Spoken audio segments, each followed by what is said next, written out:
ذاتی طور پر مجھے نرگس کے والد کی خوشی یا ناراضی کا کوئی خیال نہیں تھا۔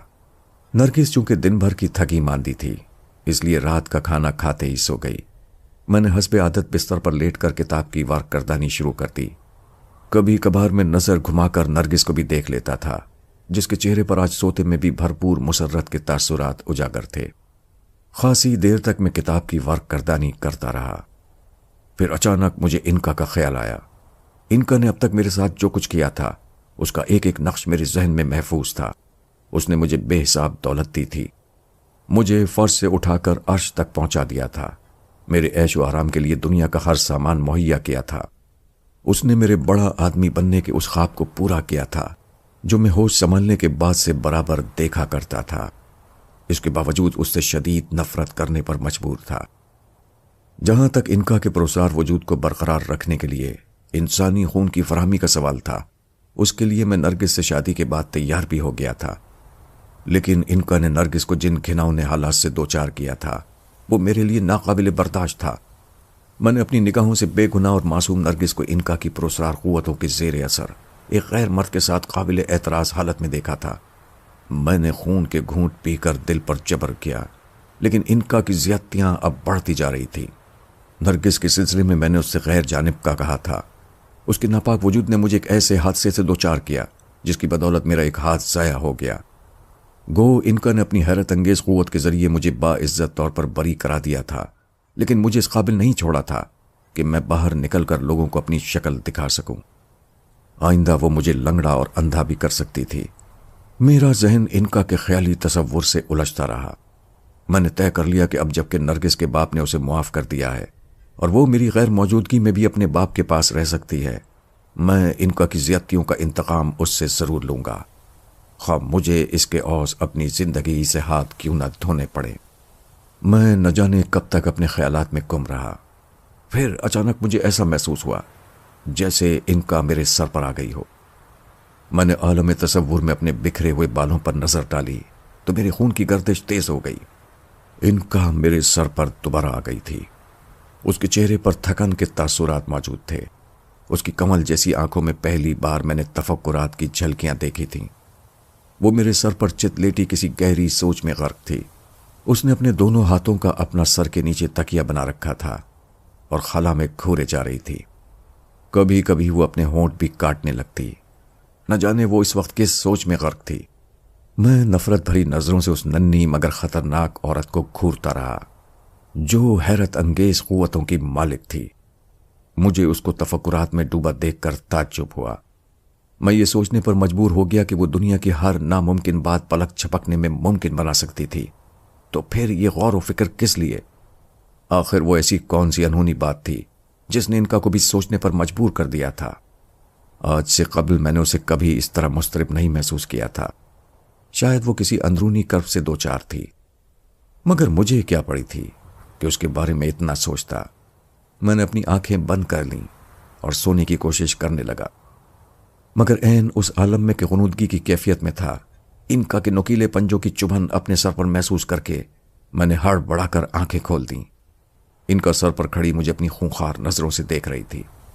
مجھے اپنی طرف متوجہ پا کر اس نے بڑی سنجیدگی سے پوچھا، تم نے مجھے پریشان محسوس کر کے آنکھیں بند کیوں کر لی تھیں؟ تم اور پریشان؟ بہت خوب، میں نے حقارت سے کہا۔ کیا پریشانی لاحق ہو گئی ہے تمہیں؟ حیرت ہے کہ تم اب بھی مجھ سے ناراض ہو۔ کاش تم جانتے۔ انکا اپنا جملہ نامکمل چھوڑ کر خلا میں گھورنے لگی۔ میں نے تیزی سے کہا، اب تم میرے پاس کیا لینے آئی ہو انکا؟ اب تو میں اس قابل بھی نہیں رہا کہ کسی بے گناہ کا گلا گھونٹ کر تمہارے وجود کے لیے غذا فراہم کر سکوں۔ کیوں؟ انکا کے چہرے پر اچانک مسکراہٹ پھیل گئی۔ مجھے شوق نظروں سے دیکھتے ہوئے بڑی معصومیت سے بولی، کیا تم ایک ہاتھ سے کسی کو خنجر یا گولی نہیں مار سکتے؟ انکا، میں نے بگڑے ہوئے تیور سے جواب دیا، تم نے دیکھ لیا ہوگا کہ میں کس قدر پکا ہوں۔ اب اس خیال کو ذہن سے نکال دو کہ میں تمہارے لیے کوئی جرم کروں گا۔ ہاتھ جانے کے بعد مجھے اب زندگی سے کوئی لگاؤ نہیں۔ بہتر یہی ہے کہ تم میرے سر سے دفع ہو جاؤ۔ انکا کے چہرے پر ابھرنے والی مسکراہٹ فوری طور پر ختم ہو گئی۔ ایک لمحے تک وہ مجھے یاس بھری نظروں سے دیکھتی رہی، پھر کسی گہری سوچ میں غرق ہو گئی۔ مجھے انکا کے آج کے رویے پر تعجب ہو رہا تھا۔ نہ جانے آج وہ بار بار کس سوچ میں ڈوب جاتی تھی۔ چند ساعت تک وہ اپنے خیالوں میں محو رہی، پھر میری سمت دیکھ کر نرمی سے بولی، جمیل تم میرے بہت اچھے دوست ہو، مجھے افسوس ہے کہ تمہاری حماقت نے مجھے سزا دینے پر مجبور کر دیا، مگر تمہیں ایک ہاتھ کٹ جانے کا ملال نہیں ہونا چاہیے۔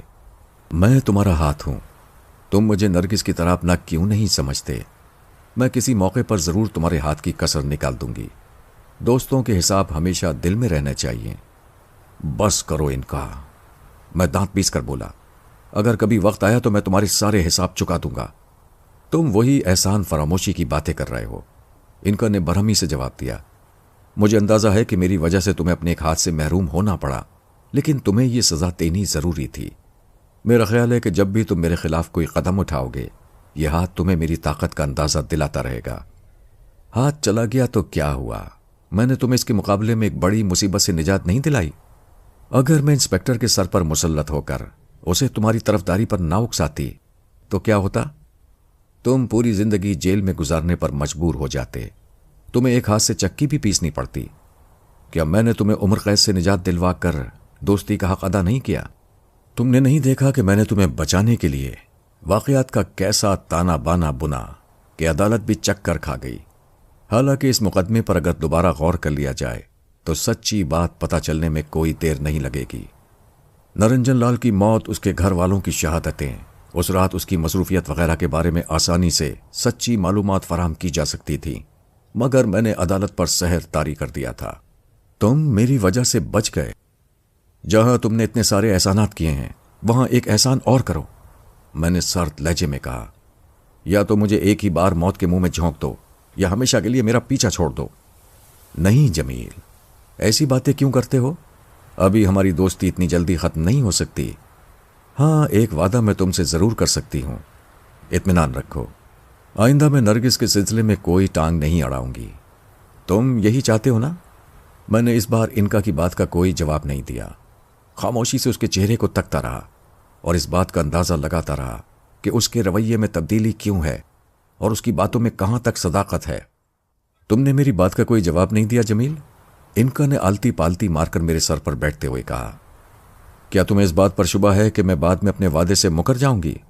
کیا پہلے کبھی میں نے ایسا کیا ہے؟ ہاں، تم ضرور مجھے بھول جاتے ہو، مجھے بھی اور اپنے وعدوں کو بھی۔ نرگس میری بیوی ہے، اس نے میرے لیے بڑی مصیبتیں جھیلی ہیں، میں نہیں چاہتا کہ اب وہ کوئی دکھ اٹھائے۔ میرے دل نے مجھے یہی مشورہ دیا تھا کہ حالات کے پیش نظر میں انکا کے پرسار وجود سے مصالحت کر لوں، دوسری صورت میں اگر وہ اپنی تریاہٹ پر اتر آئی تو مجھے اندھے کنویں میں آنکھ بند کر کے چھلانگ لگانے پر مجبور کر سکتی تھی۔ اس کی حیرت انگیز قوت کے لیے کوئی بات ناممکن نہیں تھی۔ میں اس سے بہت خوفزدہ ہو گیا تھا۔ میں تم سے وعدہ کرتی ہوں کہ نرگس اب کسی حادثے سے دوچار نہیں ہوگی، انکا نے زیر لب مسکراتے ہوئے کہا۔ اور کچھ؟ اور کوئی فرمائش؟ تم نرگس کے کسی معاملے میں ٹانگ الجھانے کی کوشش نہیں کرو گی، میں نے سنجیدگی سے کہا۔ مجھے منظور ہے، انکا نے حامی بھر لی۔ ہو سکتا ہے کہ کبھی وہ تمہارے وجود کو میرے سر پر محسوس کر کے آپے سے باہر ہو جائے، میں اس کی کسی بات کا برا نہیں مانوں گی۔ ممکن ہے وہ مجھے تمہارے چنگل سے نجات دلانے کی خاطر کوئی اقدام بھی کر گزرے، اب وہ ایسا نہیں کرے گی، انکا نے وثوق سے جواب دیا، پھر مسکرا کر بولی۔ ابھی اسے حالات کا علم نہیں، لیکن جس روز اسے یہ بات معلوم ہو گئی کہ میری ہی قوت نے اس کے اور اس کے باپ کے درمیان میں نفرت کی خلیج پر کی ہے تو وہ مجھے اپنا محسن سمجھے گی۔ تو کیا نرگس کے والد نے وہ تار تمہارے ایما پر دیا تھا؟ ہاں جمیل، انکا نے بڑے دلاویز انداز میں مسکراتے ہوئے کہا۔ بمبئی میں تمہارا اور نرگس کا رہنا یوں بھی اب مناسب نہیں ہے، بہتر یہی ہے کہ تم دونوں کچھ عرصے کے لیے یہاں سے ہٹ جاؤ۔ اچانک میرے ذہن میں خیال بڑی صورت سے ابھرا، انکا مجھے بمبئی سے دور رہنے کا مشورہ کیوں دے رہی ہے؟ کیا اس میں کوئی خاص مصلحت ہے؟ کیا وہ مجھے کسی پیش آنے والے حادثے سے بچانا چاہتی ہے، یا پھر اس مشورے کے پیچھے انکا کی کوئی اور سازش کار فرما ہے؟ میں سنجیدگی سے سوچنے لگا کہ انکا جب پراسرار حیرت انگیز قوتوں کی مالک ہے تو پھر آخر وہ کون سا خطرہ ہو سکتا ہے جس سے نمٹنا اس کے بس سے باہر ہے۔ دوسری طرف یہ خیال بھی مجھے نہ جانے کیوں پریشان کر رہا تھا کہ انکا نے اچانک نرگس اور اس کے باپ کے درمیان مصالحت کرانے کی اسکیم کیوں مرتب کر ڈالی؟ کیا اس میں کوئی راز پوشیدہ ہے؟ دیر تک میں ذہن میں گڈ مٹ ہونے والے ان سوالات پر غور کرتا رہا، پھر میں نے انکا کی سمت دیکھا، وہ اب میرے سر پر اوندھی لیٹی تھی۔ اس نے دونوں کونیاں میرے سر پر ٹیک رکھی تھیں اور اپنی ہتھیلیوں پر تھوڑی ٹکائے مجھے مسکراتی ہوئی نظروں سے دیکھ رہی تھی۔ اس کی آنکھوں میں کسی سازش کے بجائے میرے لیے پیار چھلک رہا تھا۔ ایک لمحے کے لیے میں گڑبڑا گیا، لیکن پھر میں نے بڑے محتاط لہجے میں سوال کیا، کیا بمبئی میں میرے اور نرگس کے لیے کوئی خطرہ درپیش ہے؟ میرے ہوتے ہوئے تمہیں یا نرگس کو کوئی خطرہ پیش نہیں آ سکتا جب تک میں تم دونوں پر مہربان ہوں۔ تمہیں گھبرانے کی ضرورت نہیں۔ تم غیر ضروری باتیں کیوں سوچ رہے ہو جمیل؟ پھر تم ہمیں بمبئی چھوڑنے کا مشورہ کیوں دے رہی ہو؟ کیا اس میں کوئی خاص مصلحت ہے؟ ہاں، ان کا یک لخت سنجیدگی سے بولی، پھر اٹھ کر دوبارہ میرے سر پر یوں ٹہلنے لگی جیسے وہ کسی غم سے دوچار ہو، کوئی خیال اسے اندر ہی اندر ستا رہا ہو۔ میں خاموشی سے اس کی کیفیت کا اندازہ لگاتا رہا۔ وہ چند ساعت تک چہل قدمی کرتی رہی، پھر پلٹ کر مجھ سے بولی، جمیل کیا تمہیں اس بات کی خوشی نہیں ہے کہ نرگس کے باپ نے تم دونوں کو سچے دل سے معاف کر دیا ہے اور اب خود وہ تمہیں لینے آ رہا ہے؟ اس سے زیادہ خوشی مجھے اس بات کی ہے کہ نرگس خوش ہے، میں نے جلدی سے کہا۔ پھر بولا، مگر میرے بمبئی میں قیام کرنے میں کیا حرج ہے؟ انکا نے میرے سوال پر مجھے یوں گھور کر دیکھا جیسے میرے خیالات پڑھنے کی کوشش کر رہی ہو۔ اس وقت اس کی آنکھوں میں ایک پرسرار کشش موجود تھی۔ اس نے تھوڑے توقف کے بعد کہا، سنو جمیل، تمہارے دل میں جو وسوسے اٹھ رہے ہیں انہیں اپنے ذہن سے نکال دو۔ میرا نام انکا ہے۔ بہت سی پرسرار قوتیں مل کر بھی مجھے کوئی نقصان نہیں پہنچا سکتی۔ مجھے ناممکن کو ممکن بنانا آتا ہے۔ تم اگر فی الحال بمبئی میں رہنا چاہتے ہو تو بڑے شوق سے رہو، مجھے کوئی اعتراض نہیں۔ جب وقت آئے گا تو میں تمہیں ان حالات سے باخبر کر دوں گی جس کے پیش نظر میں نے تمہیں بمبئی چھوڑنے کا مشورہ دیا تھا۔ انکا ایک ہی سانس میں کہہ گئی، پھر بولی، جب میں نے تم کو بڑی بڑی مصیبتوں سے نجات دلائی ہے تو میرے کسی آڑے وقت پر تم کیسے انکار کر سکتے ہو؟ کیا مطلب؟ میں نے چونکتے ہوئے پوچھا۔ کیا تم مجھے اپنی کسی ضرورت کے تحت یہاں سے ہٹانا چاہتی ہو؟ ہاں، لیکن مطمئن رہو، وہ ضرورت انسانی خون کی نہیں ہے۔ پھر؟ میں نے انکا کی آنکھوں میں بدستور جھانکتے ہوئے کہا، جمیل میں قبل از وقت تمہیں پوری تفصیل ہرگز نہیں بتاؤں گی۔ بس اتنا سمجھ لو کہ اگر اس موقع پر تم میرے کام آ گئے تو پھر تمام زندگی عیش کرو گے۔ میں تمہیں کبھی کسی بات کے لیے مجبور نہیں کروں گی۔ تم جو کہو گے وہی کروں گی، یہ میرا وعدہ ہے۔ انکا کی باتوں کا مقصد میں نہ جان سکا۔ بہرحال اس بات کا مجھے یقین تھا کہ وہ اس وقت مجھ سے جو کچھ کہہ رہی ہے وہ ضرور پورا کرے گی۔ میں کچھ دیر تک خالی نظروں سے انکا کو تکتا رہا۔ خلاف توقع وہ آج کچھ زیادہ ہی شریف نظر آ رہی تھی۔ میں نے کچھ سوچ کر کہا، کیا میں نرگس کو بتا دوں کہ تم میرے سر پر آ گئی ہو؟ تم جانو، انکا نے بے پرواہی سے جواب دیا۔ ویسے میری مانو تو نرگس سے کچھ نہ کہو۔ بمبئی سے روانگی کے بعد اگر تم اچانک نرگس کو صورتحال سے آگاہ کرو تو زیادہ مناسب ہے۔ میں نے انکا کے مشورے پر عمل کرتے ہوئے نرگس کو دوسرے دن بھی یہ بات نہیں بتائی کہ انکا دوبارہ میرے سر پر مسلط ہو چکی ہے۔ تیسرے دن پروگرام کے مطابق نرگس کے والدین بمبئی پہنچ گئے۔ نرگس اپنے والدین کو دوبارہ پا کر خوشی سے دیوانی ہوئی جا رہی تھی۔ میں نے بھی اس کے والدین کا پرتپاک خیر مقدم کیا۔ گو مجھے اس بات کا شدت سے احساس تھا کہ میں اپنا ایک ہاتھ گنوا چکا ہوں، لیکن ان لوگوں کو چونکہ اصل واقعات کا علم نہیں تھا اس لیے مجھے کچھ زیادہ تردد نہ ہوا۔ 2 روز تک گھر میں ہنگامہ اور جشن کا عالم رہا۔ تیسرے روز ہم اپنا رخت سفر جو پہلے ہی تیار تھا لے کر بمبئی سے روانہ ہو گئے۔ میں نے یہی سوچا تھا کہ دوران سفر موقع نکال کر نرگس کو بتا دوں گا کہ اس کی خوشی کے یہ اسباب انکا کی پیدا کرتا ہیں، لیکن مجھے اس کا موقع نہ ملا۔ نرگس زیادہ تر اپنی ماں کے پاس رہی۔ میں اس کے والدین سے گفتگو میں مصروف رہا۔ بہرحال میرے لیے یہ بڑی مسرت کی بات تھی کہ نرگس کے والدین مجھے معاف کر چکے ہیں۔ ان کا برتاؤ میرے ساتھ ویسا ہی تھا جیسے شریف گھرانوں میں داماد کے ساتھ ہوتا ہے۔ نرگس کے گھر پہنچ کر جب میں نے اسے بتایا کہ انکا میرے سر پر آ گئی ہے تو وہ اداس ہو گئی، لیکن جب میں نے اسے تفصیل سے بتایا تو اس کے دل کا غبار چھٹ گیا۔ وہ سچ مچ انکا کو اپنا محسن سمجھ رہی تھی۔ میں نے اسے یقین دلا دیا تھا کہ انکا اب ہمارے معاملات میں دخل انداز نہیں ہوگی، نہ ہی وہ آئندہ کبھی کسی بے گناہ کے قتل پر مجھے مجبور کرے گی۔ نرگس نے ایک بیوی کی حیثیت سے میری بات پر یقین تو کر لیا، لیکن میں محسوس کر رہا تھا کہ وہ انکا کے میرے سر پر موجودگی سے کچھ زیادہ خوش نہیں تھی۔ مجھے نرگس کے ہاں 2 ماہ گزر چکے تھے۔ اس عرصے میں انکا کے اندر حیرت انگیز تبدیلی محسوس کر رہا تھا۔ وہ ہمہ وقت میرے سر پر لیٹی کسی خیال میں کھوئی سی رہتی، کبھی 2-1 دن کے لیے بغیر کہے سنے کہیں چلی جاتی، پھر دوبارہ خاموشی سے واپس لوٹ آتی۔ کوئی فکر اسے جیسے اندر ہی اندر گھلائے دے رہی تھی۔ وہ کچھ بیمار سی نظر آنے لگی تھی۔ میں نے اس سے پوچھنا چاہا، مگر پھر خیال آیا کہ مجھے انکا سے زیادہ التفات نہیں بڑھانے چاہیے، لیکن وہ اداس ہی رہی اور مجھ سے اپنے دل پر جبر نہ ہو سکا۔ انکا نے مجھے شدید ترین صدموں سے دوچار کیا تھا، مگر اس کے احسانات بھی مجھ پر کم نہیں تھے۔ 2 ماہ تک میں نے اس سے کچھ نہیں کہا، لیکن ایک دن میں نے اس سے پوچھ ہی لیا، میں دیکھ رہا ہوں کہ تمہارے چہرے پر شگفتگی روز بروز کم ہوتی جا رہی ہے۔ انکا میرے سوال پر گلاب کے پھول کی مانند کھل اٹھی، تشکرانہ نظروں سے میری طرف دیکھ کر بولی، جمیل، مجھے حیرت ہے کہ تمہیں میرا خیال کیوں آ گیا؟ میں سمجھ رہی تھی کہ تم میری پریشانی پر خوش ہوگے۔ انکا، تم نے بمبئی سے چلتے وقت کہا تھا کہ غالباً تم پر کوئی افتاد پڑی ہے، لیکن تم نے تفصیل نہیں بتائی تھی۔ میں نے بڑے خلوص سے پوچھا۔ مجھے یاد ہے، انکا ایک سرد آہ بھر کر بولی، جمیل، میں تمہیں ایک راز کی بات بتاؤں؟ تم نے مجھے آج دل سے پکارا ہے۔ سنو، دنیا کی تمام شیطانی طاقتیں اگر مل کر بھی مجھے پریشان کرنا چاہیں تو میں تنہا ان کا مقابلہ کر سکتی ہوں، لیکن ایک طاقت ایسی ہے جس کے آگے میرا کوئی زور نہیں چل سکتا۔ وہ بھلا کون سی طاقت ہے؟ میں نے حیرت سے پوچھا۔ تمہیں اپنے پرانے دوست رام دیال کی ماں یاد ہے؟ اس نے تمہیں بھی مشورہ دیا تھا کہ اگر تم ایک منتر پڑھ ڈالو تو مجھے قبضے میں کر سکتے ہو، لیکن تم نے انکار کر دیا تھا۔ سچ پوچھو تو مجھے تمہاری یہی بات اچھی لگی تھی، اس لیے میں از خود تمہارے سر پر آ گئی۔ دوسری صورت میں مجھے قبضے میں کرنے کے لیے تمہیں رام دیال کی ماں کا بتایا ہوا منتر جاپ کرنا پڑتا، جس کے لیے بڑی ریاضت کی ضرورت ہوتی ہے۔ ہر ایک اس میں کامیاب نہیں ہو سکتا۔ بڑے بڑے مہان پنڈت اور پجاری بھی مجھے قبضے میں کرنے سے گھبراتے ہیں۔ اگر ان کے جاپ میں ذرا بھی بھول چوک ہو جاتی ہے تو وہ میری غذا بن جاتے ہیں۔ میں بڑی خاموشی اور تعجب سے انکا کی گفتگو سنتا رہا۔ پھر جب وہ خاموش ہوئی تو میں نہ جانے کیوں دھڑکتے ہوئے دل سے پوچھنے لگا، انکا، کیا آج کل کوئی پنڈت یا پجاری تمہیں قبضے میں کرنے کے لیے جاپ کر رہا ہے؟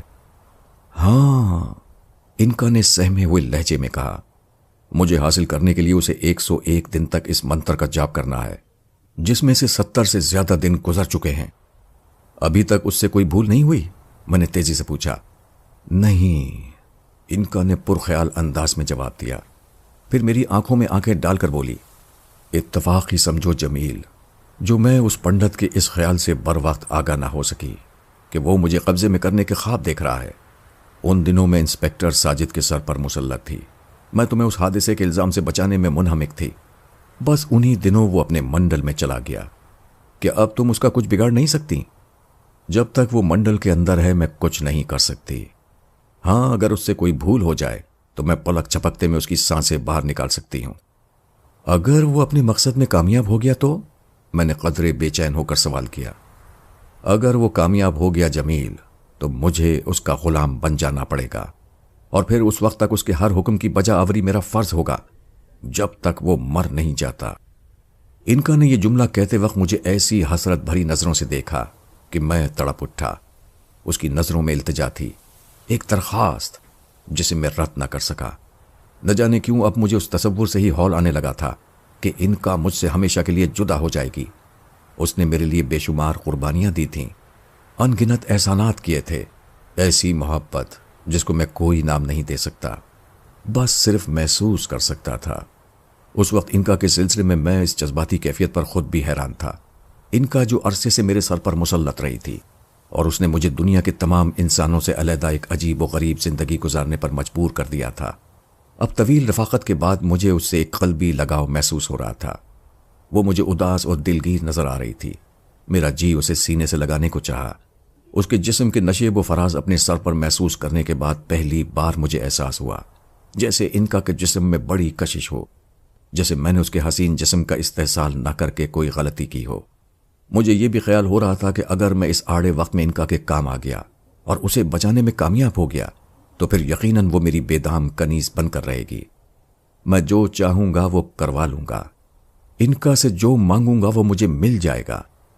ہر چند کے خدا کا دیا ہوا میرے پاس سب کچھ موجود تھا، لیکن مزید دولت کی حوث کسے نہیں ہوتی۔ انسانی فطرت یہی ہے کہ آدمی خواہ کتنا ہی دولت مند کیوں نہ ہو جائے، اسے مزید دولت مند بننے کی خواہش بے چین کیے رہتی ہے۔ میری کیفیت بھی اس وقت کچھ ایسی ہی تھی۔ میں نے دھڑکتے ہوئے دل سے کہا، ان کا کیا میں تمہارے کسی کام آ سکتا ہوں؟ جمیل، میں تم پر واری جاؤں۔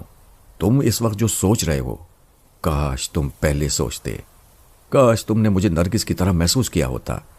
ان کا نے وارفتگی سے کہا، ان کا مجھے بتاؤ میں تمہارے کیا کام آ سکتا ہوں؟ میں نے بھی اسی لہجے میں جواب دیا۔ جمیل، مجھے یقین ہے کہ تم اگر چاہو تو مجھے بچا سکتے ہو۔ اس کے عوض میں تمہاری باندی بننے کو بھی تیار ہوں۔ میں تمہیں ہر قیمت پر اس پنڈت کے ناپاک منصوبے سے نجات دلا کر دم لوں گا۔ میں نے فیصلہ کن لہجے میں کہا تو ان کا کھل اٹھی، مجھے پیار بھری نظروں سے دیکھتے ہوئے بولی، جمیل، میں نے تمہارا انتخاب غلط نہیں کیا، تم بہت اچھے ہو، مگر اب اپنے دل میں میرے لیے کوئی برائی نہ لانا۔ مجھے بتاؤ کہ اب مجھے اس پنڈت کے لیے کیا کرنا چاہیے؟ میں نے جذباتی ہو کر پوچھا۔ اتنی جلدی کی ضرورت نہیں جمیل، کچھ دن اور رک جاؤ، پھر میں تم کو اس پنڈت کے بارے میں سب باتیں تفصیل سے بتا دوں گی۔ اس رات میں نے انکا کو ایک عرصے بعد پرسکون نیند میں محو پایا تھا۔ وہ خراٹے لے رہی تھی، وہ کوئی پری معلوم ہو رہی تھی۔ نیند میں اس کے چہرے پر عجیب معصومیت تھی۔ مجھے اس پر بے اختیار پیار آ گیا۔ میں اسے سوتے ہوئے دیکھ رہا تھا، ایک حسین و جمیل ننھی سی عورت کو۔ میرے سامنے میرے مستقبل کے حسین خواب تھے، میرے پاس انکا تھی، پراسرار قوتوں کی مالک۔ مجھے نرگس کے ہاں آئے ہوئے 2.5 مہینے گزر چکے تھے۔ نرگس کے والدین ہمہ وقت میری توازوں میں لگے رہتے تھے۔ مجھے یہاں ہر قسم کا سکون اور آرام نصیب تھا، لیکن جب سے مجھے یہ معلوم ہوا تھا کہ کسی پنڈت نے انکا کو اپنے قبضے میں کرنے کے لیے کوئی جاب شروع کر دیا ہے، مجھے ہر وقت بے چینی سی رہتی۔ میں اکثر سوچتا، انکا اگر مجھے چھوڑنے پر مجبور ہو گئی تو میرا کیا ہوگا؟ میں جو ایک عرصے سے انکا کو اپنے سر پر برداشت کیے ہوئے تھا، کیا اب اس کی فرقت برداشت کر سکوں گا؟ انکا میری ناتوانی کا سہارا بن گئی تھی۔ یہ سہارا مجھ سے چھن گیا تو میرا کیا حشر ہوگا؟ صورتحال نے دوسرا رخ اختیار کر لیا تھا۔ انکا نے اپنے رویے میں ترمیم کر لی تھی۔ اب وہ میرے لیے بے ضرر تھی اور مجھے اس سے کچھ عشق سا ہو چلا تھا۔ اس نے بہت دنوں سے مجھ سے کوئی فرمائش یا مطالبہ بھی نہیں کیا تھا۔ ہر وقت چپ چاپ لیٹی اپنی سوچوں میں گم رہتی۔ اداس انکا کو دیکھ کر مجھے اس پر ترس آنے لگتا اور اسے آزردہ خاطر دیکھ کر مجھ پر بھی اداسی چھا جاتی۔ انکا کے چہرے پر اب وہ پہلی جیسی تازگی اور شگفتگی بھی نہ رہی تھی، شاید اس لیے کہ اس نے 1.5-2 ماہ سے خون کا ایک قطرہ بھی نہیں چکھا تھا۔ انسانی خون جو انکا کے پرسرار وجود کو زندہ رکھنے کے لیے اس کی واحد غذا تھی، اس کی رنگت زرد پڑتی جا رہی تھی۔ وہ ہر وقت مزمحل سی نظر آتی۔ اس کی شوخ آنکھوں کی مخصوص چمک بھی رخصت ہو گئی تھی۔ اس کا حسن جو کبھی ادھ کھلے گلاب کے پھول کے مانند شگفتہ شگفتہ اور شاداب نظر آتا تھا، آہستہ آہستہ خزاں زدہ پنکھڑیوں کی طرح مرجھاتا جا رہا تھا۔ ایک روز جب میں نرگس کے والد کے عالی شان بنگلے کے پائیں باغ میں بیٹھا ہوا عالم تصور میں انکا کی بے چارگی پر غور کر رہا تھا کہ اچانک ایک خیال میرے ذہن میں ابھرا، کہیں ایسا تو نہیں کہ انکا جان بوجھ کر اپنی زندگی ختم کرنے کے در پہ ہو گئی ہو سکتا ہے کہ میری طرح وہ بھی آنے والے لمحات کو محسوس کر کے ہراسا ہو گئی ہو اور اس نے قید و بند کی زندگی پر موت کو ترجیح دینے کی ٹھان لی ہو اور دیدہ و دانستہ انسانی خون سے منہ موڑ لیا ہو۔ اگر یہ صورتحال برقرار رہی تو انکا مر جائے گی، اس کا وجود ہمیشہ کے لیے ختم ہو جائے گا۔ اس کا حسن، اس کی شوخ اور چنچل مسکراہٹ، اس کی دلکش معصوم باتیں اور اس کی پرسرار قوتیں سب خاک میں مل جائیں گی، اور یہ سب کچھ میری وجہ سے ہوگا۔ انکا نے مجھے بتایا تھا کہ ان دنوں وہ انسپیکٹر ساجد کے سر پر مسلط تھی اور مجھے گاڑی والے حادثے کے سنگین الزام سے بچانے میں اس قدر منہمک تھی کہ اسے علم ہی نہ ہو سکا کہ وہ پنڈت کب اپنے منڈل میں چلا گیا جو اپنا جاب پورا کر کے انکا کے پرسرار وجود کو اپنا غلام بنانا چاہتا تھا۔ اب انکا کی جدائی مجھے کسی طور پر منظور نہیں تھی۔ میں اسی شش و پنج میں مبتلا تھا، کوئی بات سمجھ میں نہیں آتی تھی۔ میں نے دیکھا کہ وہ اس وقت بھی میرے سر پر بے سدھ پڑی ہے اور لمبی لمبی سانسیں لے رہی ہے، یوں جیسے اب وہ واقعی اپنی زندگی سے اکتا گئی ہو۔ میں اسے دیوانہ وار دیکھتا رہا، پھر اچانک میں نے سر کو زور سے جھٹکا دیا۔ مجھے اپنے ارادے میں مایوسی نہیں ہوئی۔ انکا یوں چونک کر جاگی جیسے کوئی بھیانک خواب دیکھ کر ڈر گئی ہو۔ اس کے مرجھائے ہوئے رخساروں اور مزمحل نظروں میں مجھے زندگی گھٹتی ہوئی محسوس ہوئی۔ میرا اضطراب اور بڑھ گیا اور میں نے اسے مخاطب کر کے بڑے جذباتی لہجے میں کہا، انکا، تم میری زندگی ہو، مجھے تمہاری یہ اداسی کھائے جا رہی ہے، میری جان میرے لیے زندہ رہو۔ جمیل، انکا نے مجھے ڈبڈبائی نظروں سے دیکھا، پھر سرد لہجے میں بولی، میں جانتی ہوں تم میری ساری خطاؤں کو معاف کر چکے ہو۔ ہاں، اب تم مجھ سے سچی محبت کرنے لگے ہو، اسی لیے میں چاہتی ہوں کہ اس منحوس گھڑی کے آنے سے پہلے اس وجود کو ختم کر دوں جب کوئی دوسرا میرا حاکم بن جائے اور میں تمہارے پاس 2 گھڑی آنے سے بھی مجبور ہو جاؤں۔ خدا را ایسا مت کہو انکا، اب بات وہ نہیں رہی جو پہلے تھی۔ اگر تمہیں کچھ ہو گیا تو میں بھی زندہ نہیں رہ سکوں گا۔ میں نے تیزی سے کہا، میں تمہاری زندگی اور آزادی کے لیے سب کچھ کر گزروں گا۔ تمہیں اگر انسانی خون کی ضرورت ہے تو وہ بھی میں تمہیں فراہم کرنے کو تیار ہوں۔ میں اس پنڈت کو بھی ختم کر دوں گا جو تمہیں مجھ سے چھین لینے کے خواب دیکھ رہا ہے۔ مجھے بتاؤ کہ انکا وہ کہاں بیٹھا اپنا عمل کر رہا ہے، تمہارے لیے میں موت سے بھی ٹکرانے کو تیار ہوں۔ جمیل، مجھے معلوم ہے۔ انکا کے پھیکے ہونٹوں پر بڑا دلاویز تبسم ابھرا، پھر وہ میری آنکھوں میں آنکھیں ڈال کر بولی، تمہیں میرا کس قدر خیال ہے؟ کاش ایسا ہوتا کہ ہم مدتوں ایک ساتھ رہ سکتے، ہم ہمیشہ ایک دوسرے کے لیے زندہ رہیں گے۔ انکا، تم مجھے اس پنڈت کا پتہ بتا دو، اس کے بعد میں سب کچھ ٹھیک کر لوں گا۔ جمیل، مجھے تمہارے اوپر پورا یقین ہے، اس کے باوجود فی الحال پنڈت کے بارے میں کچھ نہیں بتا سکتی۔ کیوں؟ کیا تمہیں اس بات کا علم نہیں ہے کہ وہ کس جگہ بیٹھا اپنا جاپ پورا کر رہا ہے؟ مجھے سب کچھ معلوم ہے، لیکن جب تک پنڈت اپنے منڈل میں ہے تم اس کا بال بھی بیکا نہیں کر سکتے۔ میں جان بوجھ کر تمہیں خطرات میں نہیں ڈال سکتی۔ پھر اس کا تدارک کیوں کر ہوگا؟ صبر سے کام لو جمیل، ابھی 17-18 روز اور باقی ہیں، اس عرصے میں کچھ نہ کچھ تدبیر تو بہرحال کرنی ہوگی۔ انکا نے کچھ سوچتے ہوئے کہا، پھر دل نشین لہجے میں بولی، تم میرا اتنا خیال رکھتے ہو، میرے لیے اتنا ہی کافی ہے۔ میں انکا سے گفتگو کر رہا تھا کہ نرگس باہر آ گئی۔ اب میں نرگس کی موجودگی میں اکثر انکا سے باتیں کر لیا کرتا تھا، لیکن اس وقت معاملہ چونکہ دوسرا تھا اس لیے میں نے چپ ساتھ لی۔ نرگس اس وقت خلاف توقع مجھے کچھ سنجیدہ نظر آ رہی تھی، ورنہ جب سے وہ یہاں آئی تھی ہر وقت مسکراتی رہتی تھی۔ کیا کوئی خاص بات ہے؟ میں نے نرگس کے قریب آنے پر اس کی سنجیدگی کی وجہ دریافت کی۔ جمیل، میں آپ سے اس وقت ایک خاص مسئلے پر بات کرنا چاہتی ہوں۔ مجھے بتاؤ، آخر معاملہ کیا ہے؟ ڈیڈی آج کل بہت پریشان ہیں، نرگس نے آہستہ سے کہا۔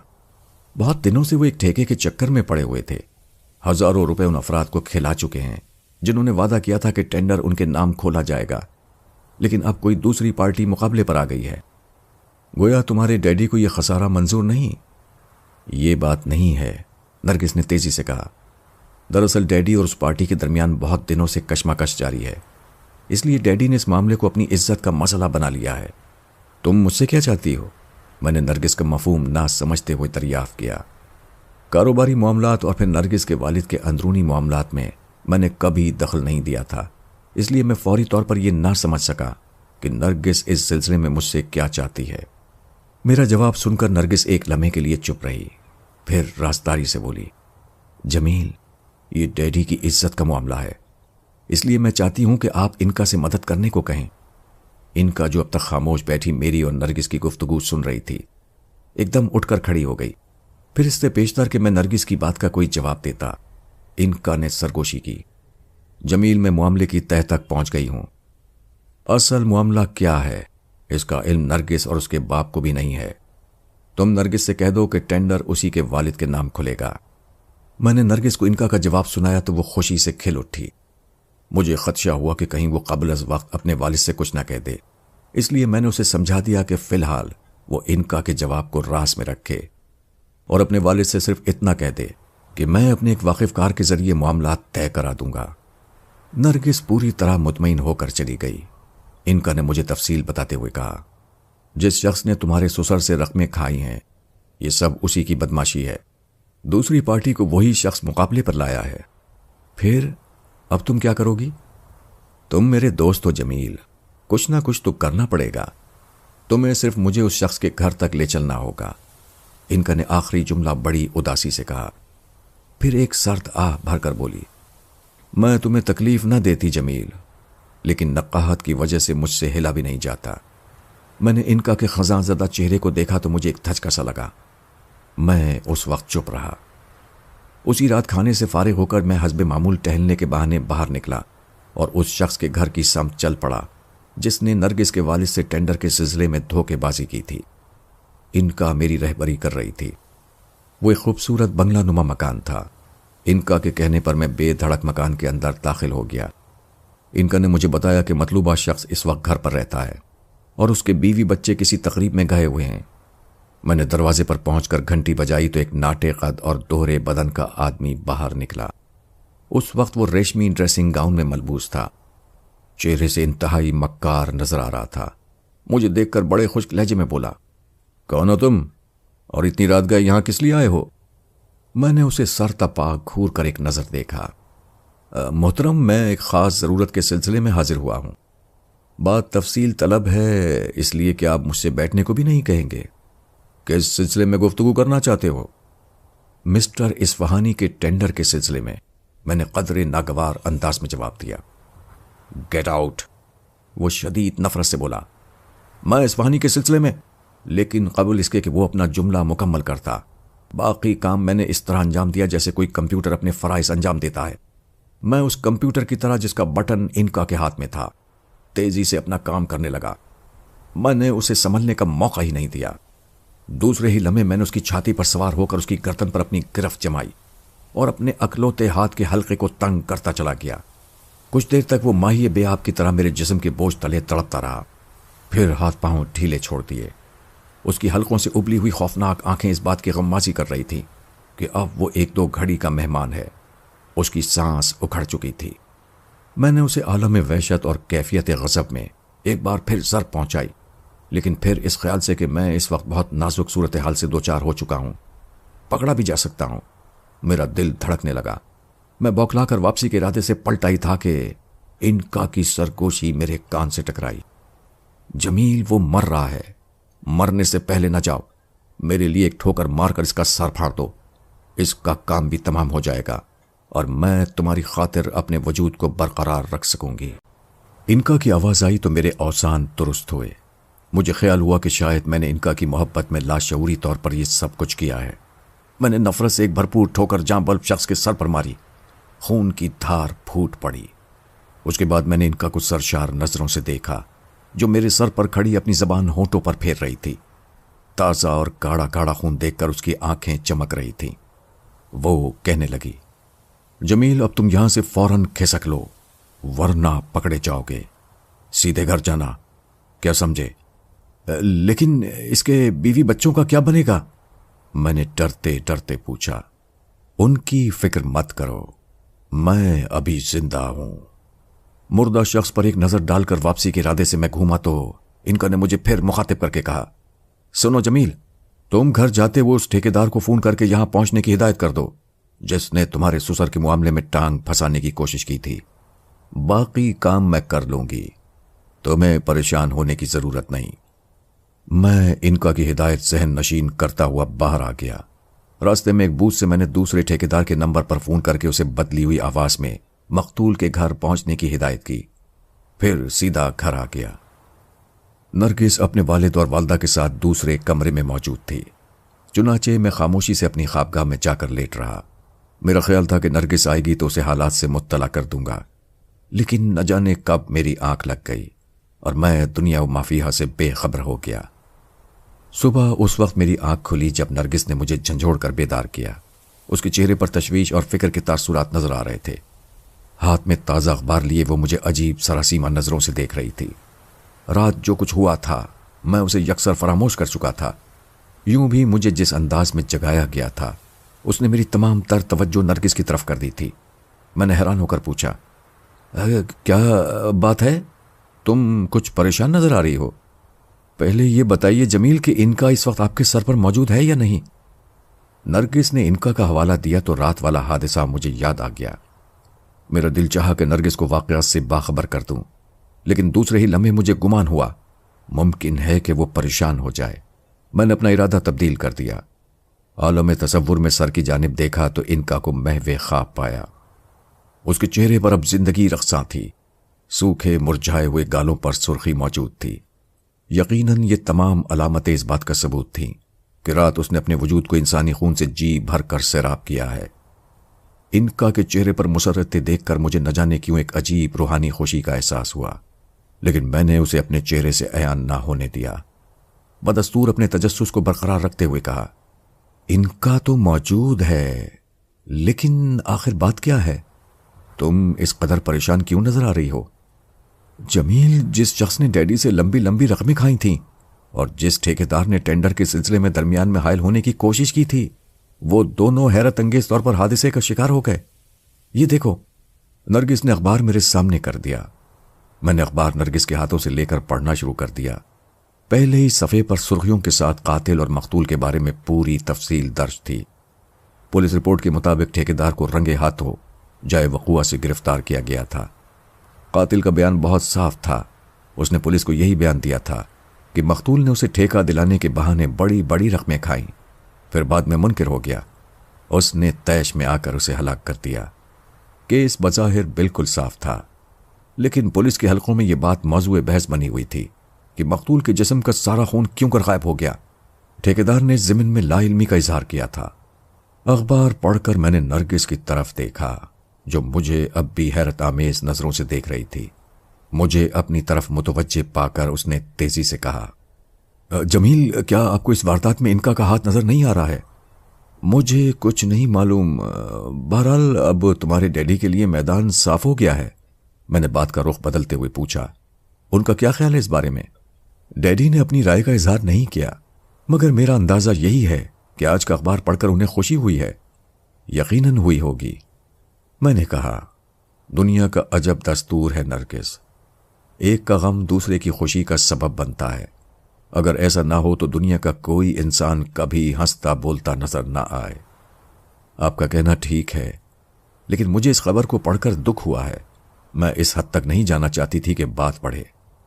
میں نرگس کی بات کا جواب دینے کا ارادہ ہی کر رہا تھا کہ اس کے ڈیڈی کمرے میں داخل ہوئے۔ نرگس جلدی سے اٹھ کر مجھ سے دور ہو گئی۔ اس نے بڑے ادب سے سلام کیا۔ انہوں نے دعائیں دینی شروع کر دیں۔ کچھ دیر بیٹھے ادھر ادھر کی باتیں کرتے رہے، پھر کہا، جمیل بیٹے، تم نے آج کا اخبار دیکھا ہے؟ جی ہاں، میں نے نیاز مندی سے جواب دیا۔ اللہ کی لاٹھی بے آواز ہوتی ہے، جو جیسا کرتا ہے ویسا ہی بھرتا ہے۔ ڈیڈی، نرگس نے درمیان میں بولتے ہوئے پوچھا، مقتول کی بیوی اور بچوں کا اب کیا بنے گا؟ بیٹی، جو کچھ مجھ سے ہو سکے گا ضرور کروں گا۔ باپ بیٹی کے درمیان خاصی دیر تک اس مسئلے پر بات ہوتی رہی۔ نرگس کے والد مقتول کے گھر والوں کے سلسلے میں اپنی ہمدردی کا اظہار کر رہے تھے، لیکن میں دیکھ رہا تھا کہ ان کے چہرے پر خوشی دمک رہی تھی۔ مقتول کے ورثاء یا قاتل کی گرفتاری سے انہیں کوئی سروکار نہیں تھا۔ انہیں تو بس اس بات کی خوشی تھی کہ اب ٹینڈر انہی کے نام کھلے گا۔ اس ٹھیکے میں نرگس کے والد کو 2.5 لاکھ کی آمدنی متوقع تھی۔ کچھ دیر بعد نرگس اور اس کے ڈیڈی اٹھ کر چلے گئے تو میں نے اطمینان کا سانس لیا۔ اخبارات میں واردات کی مکمل تفصیل پڑھ لینے کے بعد مجھے اطمینان ہو گیا تھا کہ اب مجھ پر کسی قسم کا شبہ نہیں کیا جا سکتا تھا۔ انکا کی قوتیں واقعی لامحدود تھیں۔ اس نے خوبصورتی سے حالات پر اپنی گرفت جمائی تھی۔ مجھے انکا میں رونما ہونے والی تبدیلی پر بھی بے حد مسرت تھی۔ اس وقت وہ بڑے خوبصورت انداز میں میرے سر پر سو رہی تھی۔ اس کے پتلے پتلے اور نازک نازک ہونٹوں پر زندگی مسکرا رہی تھی۔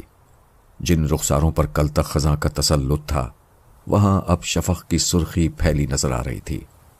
میں عالم تصور میں نہ جانے کب تک انکا کو محو خواب دیکھتا رہا اور اپنے مستقبل کے بارے میں سوچتا رہا۔ انکا نے مجھ سے عہد کیا تھا کہ اگر میں نے اسے پنڈت کی غلامی میں جانے سے بچا لیا تو وہ ہمیشہ میری باندی بن کر رہے گی، کبھی میرے کسی حکم سے انکار نہیں کرے گی۔ آنے والے خوش آئند مستقبل کے حسین خواب میری روح کو تازگی بخش رہے تھے۔ میں اپنے خیالوں کی دنیا میں گم تھا کہ انکا ایک توبہ شکن انگڑائی لے کر بیدار ہو گئی۔ مجھے اپنی طرف متوجہ پایا تو ہونٹوں پر ایک شوخ مسکراہٹ بکھیر کر بولی، کیسے ہو جمیل؟ رات کیسی گزری؟ خوب نیند آئی، میں نے مسکرا کر جواب دیا۔ پھر اسے اخبار میں شائع ہونے والی تفصیل کے بارے میں بتانے لگا۔ انکا گھٹنوں میں سر ٹکائے میری باتیں سنتی رہی۔ میں چپ ہوا تو اس نے اٹھلاتے ہوئے کہا، جمیل، تمہارا حکم جو تھا، اس لیے میں نے حالات کو تمہارے سسر کے حق میں کر دیا۔ لیکن تمہارے لیے اصفہانی صاحب بھی بہت گہرے آدمی ہیں. جو کچھ اوپر سے نظر آتے ہیں وہ اندر سے نہیں ہے. کبھی تم نے اس بارے میں غور کیا ہے؟ کیا مطلب؟ میں نے حیرت سے پوچھا. مطلب بہت صاف ہے جمیل. انکا نے طنزیہ مسکراہٹ ہونٹوں پر بکھیرتے ہوئے کہا. تمہیں تو معلوم ہے کہ اصفہانی صاحب کروڑوں کی جائیداد کے مالک ہیں. 4-5 بینکوں میں اکاؤنٹ رکھتے ہیں. ایسی صورت میں انہیں لاکھ 2 لاکھ کے نقصان کی بھلا کیا پرواہ ہو سکتی ہے؟ مگر کل رات مجھے معلوم ہوا کہ اصل چکر کیا ہے. معاملات کچھ اور ہی ہیں. صاف صاف بتاؤ مجھے کہ کیا معاملہ ہے؟ میں نے بے چینی سے پوچھا. انکا نے سنجیدگی سے کہنا شروع کیا. میرا خیال ہے کہ تم سے کوئی چھپانا مناسب نہیں، مگر ہاں، جو کچھ میں کہوں نرگس ان باتوں کا تذکرہ نہ کرنا، ورنہ اسے صدمہ ہوگا. بات دراصل یہ ہے کہ تمہارے سسر نے ایک دوسری عورت بھی کر رکھی ہے، جس کا علم نرگس یا اس کی ماں کو نہیں ہے. عورت حسین ہونے کے ساتھ ساتھ بلا کی ہوشیار ہے. اس نے تمہارے سسر کو اپنے ناز نخروں کے حسین جال میں پوری طرح پھانس رکھا ہے اور دونوں ہاتھوں سے لوٹ رہی ہے. اصفہانی صاحب جو یہ کاروباری مصروفیات کا بہانہ کر کے رات کو دیر تک غائب رہتے ہیں، یہ سب بکواس ہے. حقیقت یہ ہے کہ نازلی نے انہیں پوری طرح اپنے قبضے میں کر رکھا ہے. کیا نازلی اس عورت کا نام ہے؟ میں نے حیرت سے دریافت کیا. انکا کی زبانی یہ انکشاف سن کر میری عقل دنگ رہ گئی. میں کبھی خواب میں بھی نہیں سوچ سکتا تھا کہ اصفہانی صاحب جو بظاہر انتہائی فرشتہ خصلت اور نیک نفیس نظر آتے ہیں، بباطن اس قدر گہرے اور چھپے رستم بھی ہو سکتے ہیں. انکا میرا سوال سن کر مسکراتی ہوئی کھڑی ہو گئی اور کمر پر ہاتھ رکھ کر محبوبانہ انداز میں بولی. ہاں جمیل، نازلی اس عورت کا نام ہے جو گزشتہ 2 برس سے تمہارے سسر کی آغوش گرم کیے ہوئے ہے. بڑی ہی حسین اور صحت مند ہے. اصفہانی صاحب کے پاس آنے سے پیشتر وہ ایک مقامی مجسٹریٹ کی داشتہ رہ چکی ہے. اسی مجسٹریٹ نے نازلی کو اصفہانی صاحب سے ملایا تھا. بعد میں تمہارے سسر نے اپنی بے پناہ دولت کا مظاہرہ کیا تو نازلی پکے ہوئے آم کی طرح ان کی آغوش میں آ گئی. اصفہانی صاحب نے اسے پوشیدہ طور پر یہیں ایک خوبصورت بنگلے میں چھپا رکھا ہے، جس کا علم مجسٹریٹ کو نہیں. جس روز بھی اسے پتا چل گیا کہ تمہارے سسر نے دوستی کی آڑ میں شکار کھیلا ہے، اسی روز دونوں میں ٹھن جائے گی. ان کی یہ کمزوری ٹھیکیدار کو بھی معلوم ہو گئی تھی. ویسے یہ حقیقت ہے کہ نازلی بڑی جاندار عورت ہے. سچ کہتی ہوں جمیل، اگر تم بھی اسے ایک بار دیکھ لو تو پاگل ہو جاؤ. تمہیں اپنی کملا تو یاد ہے نا؟ پھر میرے کہنے پر تم نے اسے چوپاٹی لے جا کر مار ڈالا تھا. تمہیں کملا بہت پسند تھی نا؟ اگر تم نازلی کو دیکھ لو تو کملا کا مدھم سا تصور بھی کبھی تمہارے قریب نہیں پٹک سکتا. کیا خیال ہے جمیل، ملو گے نازلی سے؟ کوئی اور موقع ہوتا تو ممکن تھا کہ انکا کی زبانی نازلی کی خوبصورتی کی تعریف سن کر میں متزلزل ہو جاتا، لیکن یہاں معاملہ نرگس کے ڈیڈی کا تھا. مجھے یقین تھا کہ نرگس یا اس کی والدہ کو حالات کا پتہ چل جاتا تو ایک قیامت آ جاتی. ان کے گھر کا سکون درہم برہم ہو جاتا. میں دیر تک حالات کے نئے رخ پر غور کرتا رہا. پھر بولا، انکا کیا تم ایسا چکر کوئی نہیں چلا سکتی کہ سانپ بھی مر جائے اور لاٹھی بھی نہ ٹوٹے؟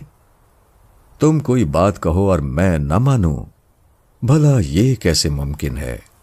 لیکن میری مانو تو کچھ دنوں اس چکر کو اور چلنے دو. مجھے یقین ہے کہ نازلی زیادہ دنوں تک تمہارے سسر پر اکتفا نہیں کر سکتی. جس روز اسے اصفہانی صاحب سے زیادہ موٹی اسامی مل گئی، وہ اس کے ساتھ چھو منتر ہو جائے گی. لیکن اس عرصے میں تو وہ نرگس کے والد سے لاکھوں کی رقم ہتھیا لے گی. میں نے سنجیدگی سے کہا. تمہیں اس کا غم کیوں ہے؟ انکا نے شوخی سے کہا. تمہارے سسر نے اتنی ساری دولت بھلا کون سی ایمانداری سے جمع کی ہے؟ تم جو یہ ٹھاٹ باٹ دیکھ رہے ہو نا، یہ سب دھوکے اور فریب سے بٹوری ہوئی دولت کا کرشمہ ہے. اگر نازلی اس میں سے کچھ لے لیتی ہے تو کیا حرج ہے؟ کیا تم بھی عورتوں پر پانی کی طرح بے درخت پیسے؟ ان باتوں کو چھوڑو. میں نے جلدی سے انکا کی بات کاٹتے ہوئے کہا. یہاں معاملہ نرگس اور اس کی ماں کا ہے. میں چاہتا ہوں کہ نازلی کا کانٹا درمیان سے جتنی جلدی نکل جائے اتنا ہی اچھا ہے. ارے تم تو بہت ڈرتے ہو. میں اس مجسٹریٹ کو حقیقت حال سے آگاہ کر دوں گی. بعد میں وہ خود ہی تمہارے سسر سے نمٹ لے گا. لیکن اس طرح تو بات بڑھ جانے کا اندیشہ ہے. اس سے بھی آسان کوئی طریقہ بتاؤں؟ انکا نے زیر لب مسکراتے ہوئے کہا. تم نازلی سے دوستی کیوں نہیں کر لیتے؟ لڑکی بڑی شاداب ہے. پھر میں ایسے حالات پیدا کر دوں گی کہ وہ تمہارے سسر سے دل برداشتہ ہو کر تمہاری طرف راغب ہو جائے گی۔ کیا تم سنجیدگی سے اس مسئلے کا کوئی حل نہیں تلاش کر سکتی؟ میں نے انکا کو شرارت کے موڈ میں پایا تو برہمی سے کہا، بس تمہاری یہ عادت ہی تو مجھے بھاتی ہے، اتنی جلدی برا مان گئے جمیل۔ انکا نے اس بار سنجیدگی سے کہا، تمہیں چھیڑنے میں بڑا لطف آتا ہے۔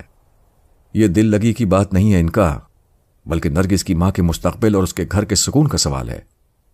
ٹھیک ہے جمیل، انکا بولی، مجھے نرگس اور اس کی ماں سے ہمدردی ہے، اسی لیے تو میں نے تمہارے سسر کا یہ راز تمہیں بتا دیا۔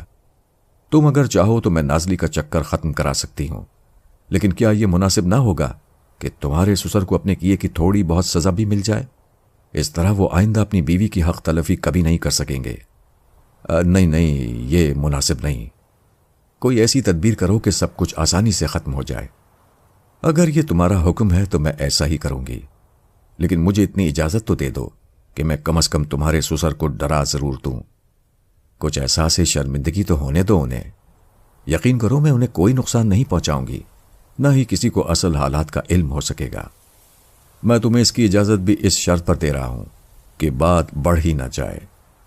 انکا کو سمجھانے بجھانے کے بعد میں نے اٹھ کر منہ ہاتھ دھویا، پھر ناشتے کے لیے باہر آ گیا، جہاں گھر کے دیگر افراد بھی موجود تھے۔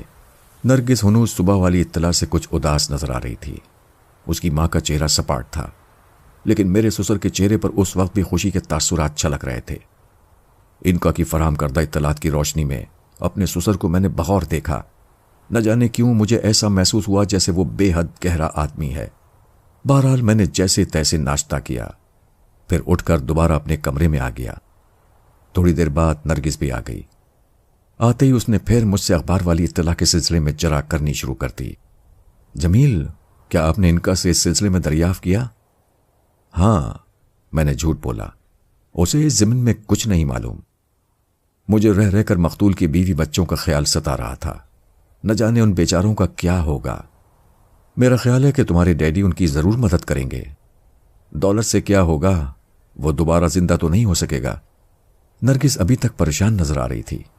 میں سوچ رہا تھا کہ اچھا ہوا میں نے اسے حالات سے باخبر نہیں کیا، ورنہ ممکن تھا کہ وہ مجھ سے بھی ناراض ہو جاتی۔ میں نے گفتگو کا رخ بدلنے کی خاطر واپس بمبئی چلنے کا ذکر چھیڑ دیا۔ نرگس نے واپسی کا نام سنا تو بڑے پیار سے میری گردن میں باہیں ڈال دیں۔ کیا یہ نہیں ہو سکتا جمیل کہ اب ہم یہیں رہیں؟ مگر بمبئی کے کاروبار کا کیا ہوگا؟ وہاں ہم اپنا کوئی دوسرا آدمی تعینات کر دیں گے۔ ہو تو سکتا ہے، مگر میں یہاں پڑے رہنا بھی مناسب نہیں سمجھتا۔ میں ڈیڈی سے اس سلسلے میں بات کر چکی ہوں، نرگس نے میرے اور قریب ہوتے ہوئے کہا۔ ڈیڈی کا کہنا ہے کہ وہ آپ کو یہیں کاروبار کرا دیں گے، اور ہاں، ان کا خیال ہے کہ پلاسٹک سرجری کے بعد آپ کے ہاتھ کی بدنمائی بھی بآسانی دور ہو جائے گی۔ ذاتی طور پر میرا بھی یہی خیال تھا کہ ابھی کچھ دن اور نرگس کے ہاں قیام کروں، اس لیے کہ ابھی مجھے اس پنڈت سے بھی دو ہاتھ کرنے تھے جو میری انکا کو غلام بنانا چاہتا تھا۔ چنانچہ میں نے نرگس کو خوش کرنے کے لیے کہہ دیا کہ میں اس کی رائے سے متفق ہوں، بشرط یہ کہ میرا کاروبار علیحدہ ہو جائے۔ نرگس مسرت میں جھومتی ہوئی اٹھ کر باہر چلی گئی۔ غالباً وہ اپنے والدین کو میرے فیصلے سے آگاہ کرنے گئی تھی۔ دن کا کھانا کھانے کے بعد میں آرام کی غرض سے لیٹا رہا۔ شام کو 5 بجے جاگا تو موسم بہت خوشگوار ہو رہا تھا۔ نرگس نے مسکراتی ہوئی نظروں سے میرے بیدار ہونے کا خیر مقدم کیا۔ مجھے خوشی تھی کہ نرگس اب صحت مند ہوتی جا رہی تھی، اور انکا کے سلسلے میں اب اس کی تشویش بھی جاتی رہی تھی۔ انکا کا تصور ذہن میں ابھرا تو میں نے کنکھیوں سے اپنے سر کی جانب دیکھا، لیکن میرا دل تھک سے رہ گیا۔ انکا اس وقت میرے سر پر موجود نہیں تھی۔ میری پریشانی بڑھنے لگی، میرے دل میں ہزاروں وسوسے جاگ اٹھے۔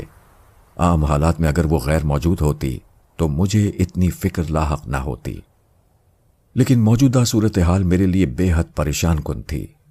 انکا نے مجھے بتایا تھا کہ جو پنڈت اسے غلام بنانے کے چکر میں ہے، اسے اپنے مقصد میں کامیاب ہونے کے لیے 101 دن تک جاپ کرنا ہوگا۔ میں نے انکا کے بیان کی روشنی میں جو حساب لگایا، اس اعتبار سے ابھی پنڈت کے جاپ کو پورا ہونے میں 14-15 دن باقی تھے، مگر انکا کی غیر حاضری نے مجھے مضطرب کر دیا۔ میں سوچنے لگا کہ کہیں میرا حساب غلط تو نہیں ہے۔ ممکن ہے خود انکا نے حساب لگانے میں غلطی کی ہو، کہیں پنڈت اپنے منصوبے میں کامیاب تو نہیں ہو گیا۔ کہیں ان کا پنڈت کے قبضے میں تو نہیں چلی گئی؟ اگر ایسا ہوا تو یہ بہت برا ہوگا۔ ان کا نے مجھے پنڈت کے بارے میں نہ بتا کر حماقت کی تھی، نہ جانے اب وہ کس حال میں ہوگی، مجھ سے کبھی مل سکے گی یا نہیں۔ میرا ذہن بری طرح الجھ رہا تھا، مجھے ان کا پر شدید تاؤ آ رہا تھا۔ وہ اگر چاہتی تو جانے سے پہلے مجھے آگاہ بھی کر سکتی تھی، پھر اس نے ایسا کیوں نہیں کیا؟ نرگس نے میرے چہرے کی کیفیت کو اچانک تبدیل ہوتے دیکھا تو حیران ہو کر بولی، کیا بات ہے جمیل، آپ اچانک سنجیدہ کیوں ہو گئے؟ کچھ نہیں، میں نے جلدی سے بات بناتے ہوئے کہا، یوں ہی ذرا اپنے کاروبار کے بارے میں سوچ رہا تھا۔ نرگس کے ساتھ کھانے کے کمرے میں جا کر میں نے شام کی چائے پی۔ میز پر نرگس کے والدین بھی موجود تھے۔ ادھر ادھر کی رسمی گفتگو کا سلسلہ بھی جاری رہا تھا، لیکن میں بس ہوں ہاں کر کے بات ٹال رہا تھا۔ حقیقت میں میرا ذہن اس وقت بھی انکا کی گمشدگی سے پریشان ہو رہا تھا۔ چائے پی کر میں روزمرہ کے معمول کے مطابق باغ جانے کے بجائے دوبارہ اپنی خوابگاہ میں آ گیا۔ نرگس اپنی والدہ کے ساتھ پڑوس میں چلی گئی تھیں۔ رات کے 8 بجے تو میری تشویش دو چند ہو گئی۔ میری کیفیت اس اختلاجی مریض سے مختلف نہ تھی جسے کھلی ہوا میں رکھنے کے بجائے بند کمرے میں بند کر دیا گیا ہو۔ انکا کی غیر حاضری کو بہرحال 3 گھنٹے سے زیادہ ہو چکے تھے۔ نرگس بھی پڑوس سے اب تک واپس نہیں آئی تھی۔ میں نے اٹھ کر کمرے میں ٹہلنا شروع کر دیا، لیکن ابھی مجھے ٹہلتے ہوئے زیادہ دیر نہیں گزری تھی کہ مجھے معاً یہ خیال گزرا کہ انکا میرے سر پر دوبارہ آ گئی ہے۔ تم کہاں غائب ہو گئی تھی؟ تمہاری غیر حاضری نے مجھے شدید الجھن میں مبتلا کر دیا تھا، اور تم مسکرا رہی ہو۔ بغیر کچھ کہے سنے کہاں چلی گئی تھیں؟ مجھے افسوس ہے جمیل کہ تمہیں میری خاطر پریشان ہونا پڑا، انکا نے بڑے انداز سے جواب دیا۔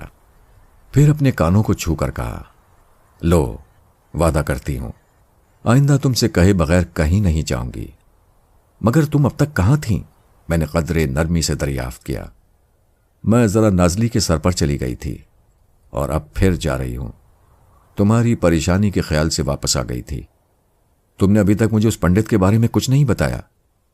اس کا جاپ مکمل ہونے میں ابھی 14 دن باقی ہیں، اس لیے تم پریشان مت ہو، انکا نے مسکراتے ہوئے کہا۔ آج میں تمہیں ایک بڑا دلچسپ ڈرامہ دکھانا چاہتی ہوں۔ تم 9 بجے تیار ہو کر ڈرائنگ روم میں پہنچ جانا۔ وہاں تمہارے سسر اور وہ میجسٹریٹ صاحب بھی موجود ہوں گے جو ابھی تک نازلی کے سلسلے میں ٹھنڈی آہیں بھرتے رہتے ہیں۔ انکا، میں نے کچھ سوچتے ہوئے تیزی سے کہا، تم مجھ سے وعدہ کر چکی ہو کہ کوئی ایسی بات نہیں ہوگی جس سے نرگس کے والدین پر کوئی حرف آ سکے۔ میں اپنے وعدے پر قائم رہوں گی جمیل، لیکن فی الحال تم اس سے زیادہ اور کچھ نہ پوچھنا، ورنہ تماشے کا سارا مزہ جاتا رہے گا۔ اچھا، اب میں جا رہی ہوں، تم 9 بجے تک ڈرائنگ روم میں ضرور پہنچ جانا۔ پھر اس سے پیشتر کہ میں انکا سے کچھ اور دریافت کرتا، وہ کسی چھلاوے کی طرح پھدک کر میرے سر سے اتر گئی۔ میں نے گھڑی پر نظر ڈالی تو 8:15 بج رہے تھے۔ ایک بار پھر مجھے انکا پر تاؤ آنے لگا۔ وہ مجھے پیش آنے والے حالات کے بارے میں کچھ بتائے بغیر منٹوں میں اڑن چھو ہو گئی تھی۔ گو مجھے اس بات کا مکمل یقین تھا کہ انکا اپنے وعدے سے منحرف نہیں ہوگی، تاہم مجھے فکر لاحق تھی کہ دیکھیں وہ نازلی کے سلسلے میں کیا گل کھلاتی ہے۔ میجسٹریٹ صاحب، جن کا نام صابر علی تھا، نرگس کے والد کے پرانے دوستوں میں سے تھے۔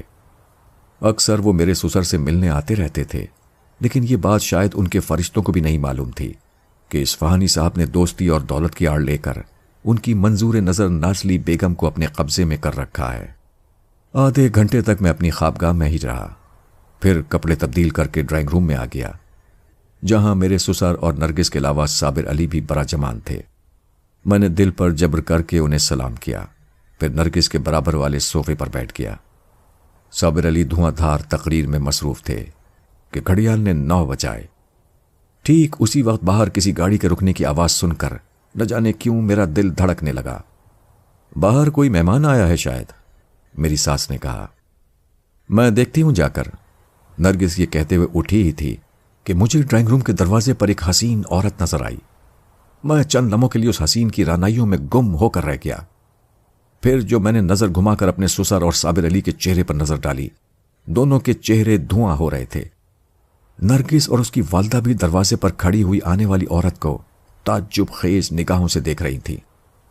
مجھے یہ سمجھنے میں کوئی دشواری پیش نہیں آئی کہ وہ عورت نازلی کے سوا کوئی دوسری نہیں ہو سکتی۔